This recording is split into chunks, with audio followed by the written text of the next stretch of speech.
تم اس کے گھر کا صحیح پتہ معلوم کر کے آؤ، اور یہ بھی خبر لے کے آؤ کہ وہ اپنے گھر سے باہر کب نکلتی ہے۔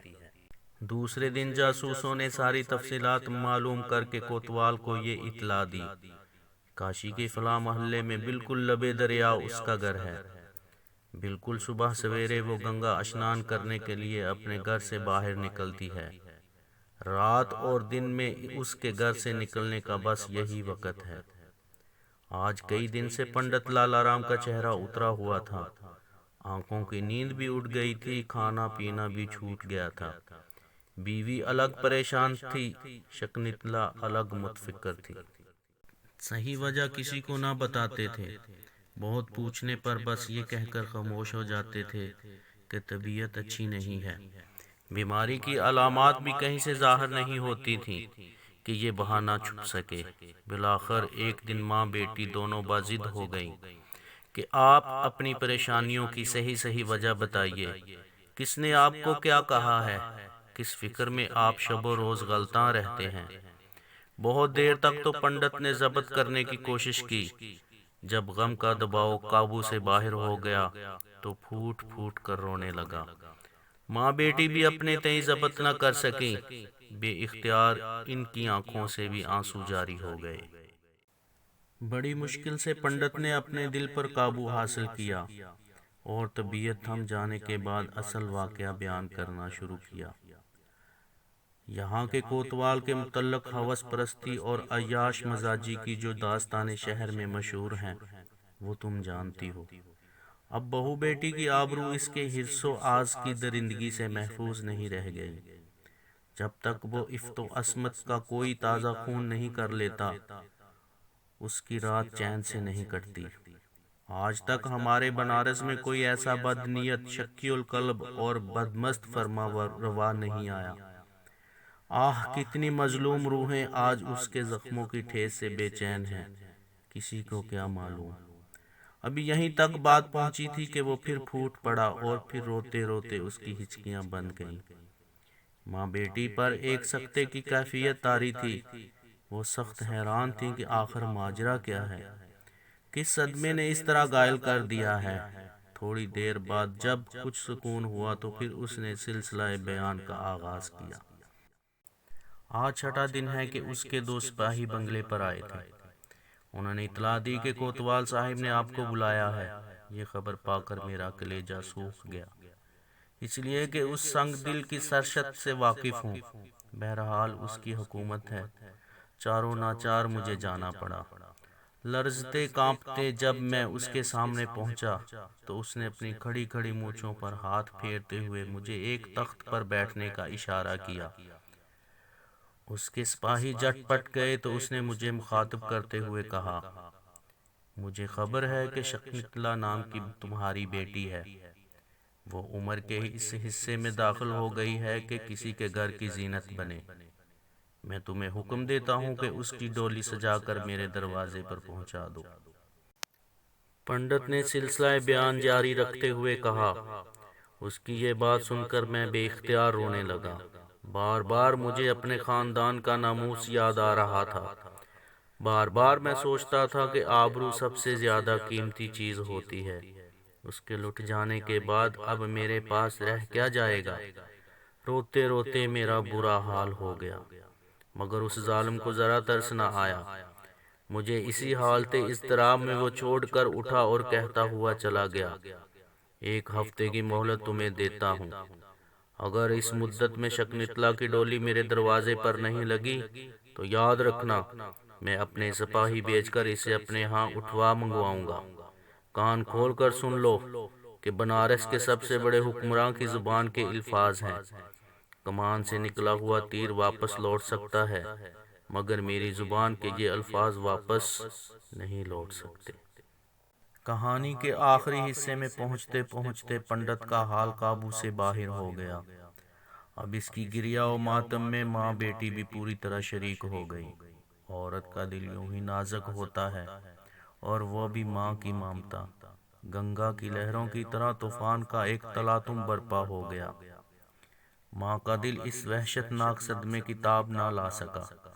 وہ فرط و غم سے بے ہوش ہو گئی۔ شکنتلا اپنی ماں کی یہ حالت دیکھ کر پاگل ہو گئی۔ جلدی سے اٹھ کر منہ پر پانی کا چھینٹا دینا شروع کیا۔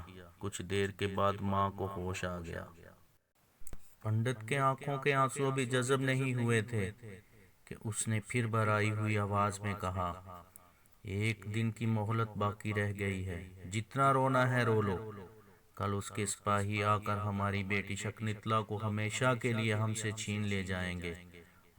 کل ہمارے گھر سے شکنتلا کی ارتھی اٹھے گی، ہماری آرزوؤں کا چمن تاراج ہو جائے گا۔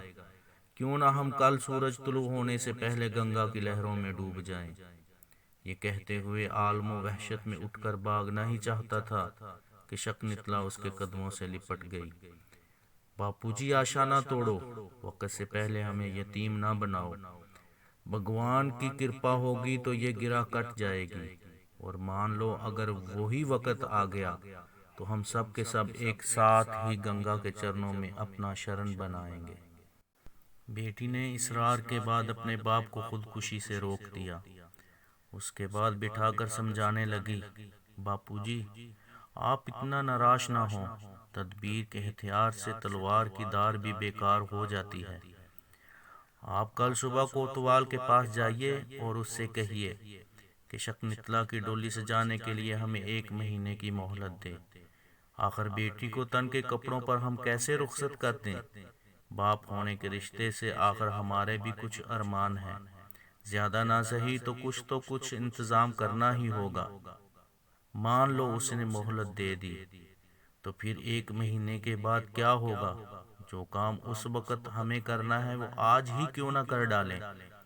بیٹے ہوئے جواب دیا، 1 مہینے میں حالات بدل جائیں گے۔ باپو جی، وہ شاخ ہی نہ رہے گی جس پر آشیانہ باندھنے کی نوبت آئے۔ بہتر ہے آپ ہم سے اس کی تفصیل نہ پوچھیے۔ دوسرے دن کوتوالی میں سپاہیوں کا دستہ تیار ہی کھڑا تھا کہ ہانپتے کانپتے پنڈت جی پہنچ گئے۔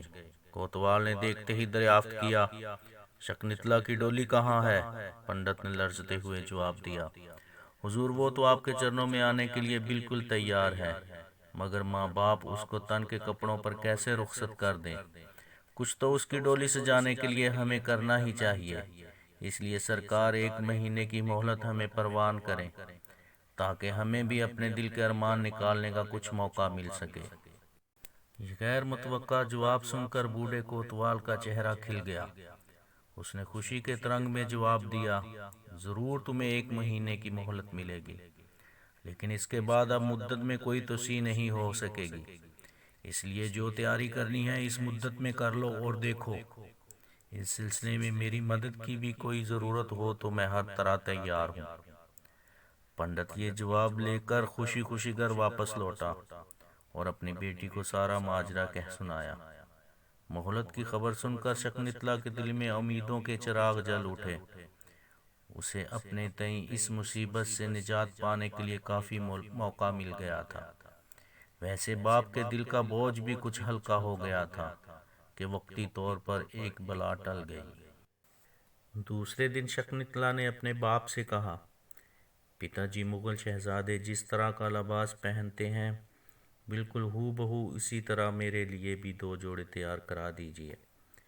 چوڑی دار پاجامہ، انگر خانما قبا، کمر میں زریں پٹکا اور کم خواب کا سفید عمامہ۔